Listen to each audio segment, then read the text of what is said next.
Welcome back. In this video, we are going to see very interesting topic called classes and objects.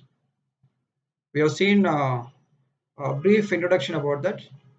In this, we are going to see what is what in detail. So, before we see what is class actually, we are going to see what are the drawbacks we faced in C. Okay, so we know that we have used structures in C, but in C++ we have redefined it. So when it comes to Java, we have again redefined and we call it as a class. So what is structure for C? That is same in C++ and we call it as class. So let me make it clear what classes are to C++, what structures are to C. So what privileges or what facility your structure gives to C, the same thing your class is going to give in C++. So before we see what is structure and objects in detail, let us see what are the issues we faced in C. So we have been writing C programs since many years.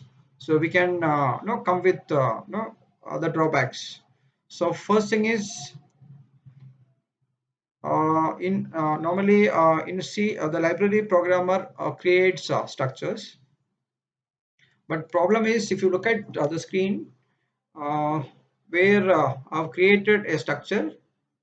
In fact, the structure is not created. We have created a structure variable, and we have called a function where we are going to set the date, and we are going to print this. And if you look at the next statement, we have a d1 dot month, so which is going to set month as 13. And everyone knows there is no month no which is going to take the value 13. So this is a bug. This is create which is going to create an error, and which can be easily visualized if the number of lines of codes are very less. Think that you have written a small program where you are going to where you have committed the mistakes, but think a scenario where the number of lines in the code is going to be 25,000. So where you cannot find this mistakes easily, right? If it is small numbers, we can do it. If it is a larger number, we are not able to find it.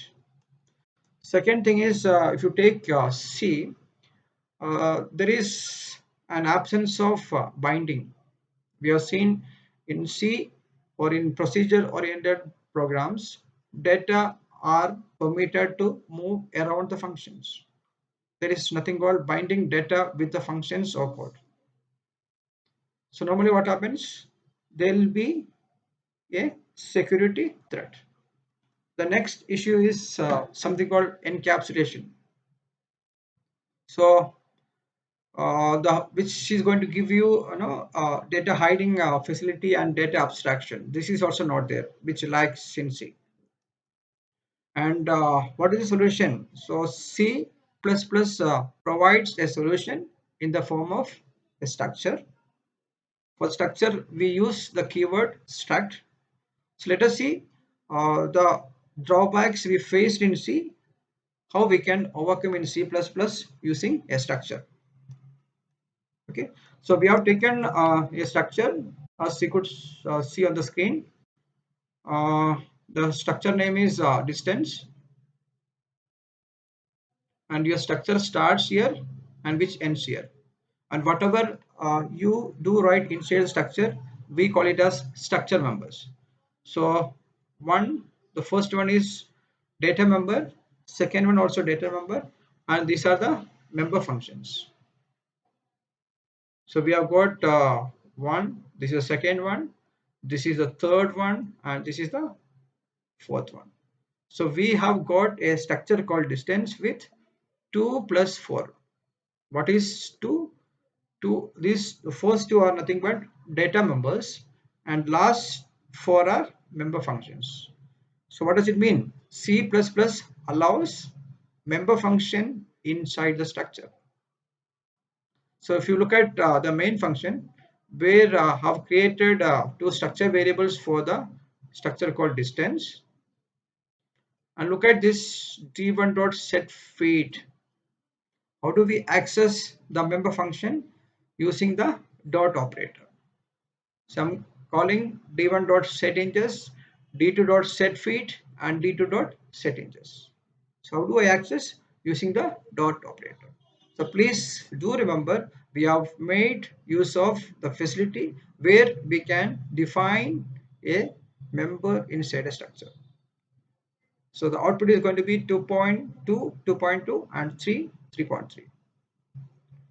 So we we have noticed we can have not only member data in the structure, we can also have member functions.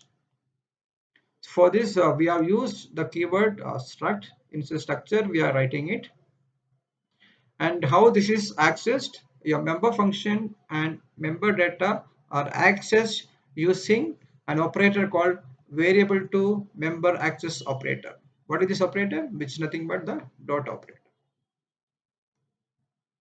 So now let us see a little more in deep in structure. So we are going to use two keywords known as private and public. They are known as access specifiers, or they are also known as access modifiers. So let us see how we can make use of these two keywords in structure. So you can see the structure with which is same as the previous, but with a small modification where you can find the two keywords private and public. Rest everything remains same as the previous one. So let us see your main function where we have created two structure variables d1 and d2. So if you look at the structure, we are going to say like under private, we have two members. We have two members. One is I feet, other one is F inches. These are my private data members. What does it mean? Only through member functions. So what are the member functions? We have set feet, get feet, set hinges, and get hinges. Only using this function, others can access it, or only this function can access it. So we have taken, so we have called these functions, everything is fine.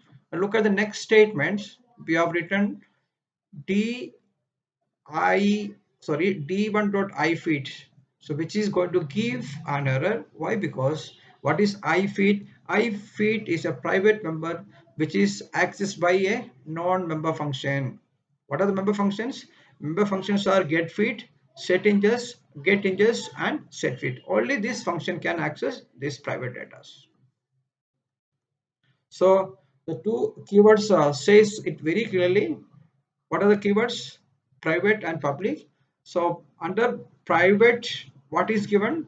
Please do remember, which can be accessed only through the member functions. And under public, we have four functions. This can be accessed by anybody. These are my private, or these are these structures, no public data. Anybody can access. So we have used two keywords. Let me repeat. So private and public, and only those member functions can access or modify the private data. So let me make it clear. Only through member functions we can access or modify the private data. So if you look at the previous thing, we had no, we had a member called ifeet. Ifeet was the private data, so nobody else can access it. So if no anybody violates this, which is going to be prevented and which is going to be stopped, and C++ compiler is going to throw an exception, which is going to throw an error. You in a way I can say that which will never get compiled. So this is all about structure in C++, and the two keywords we use, one is private and other one is public.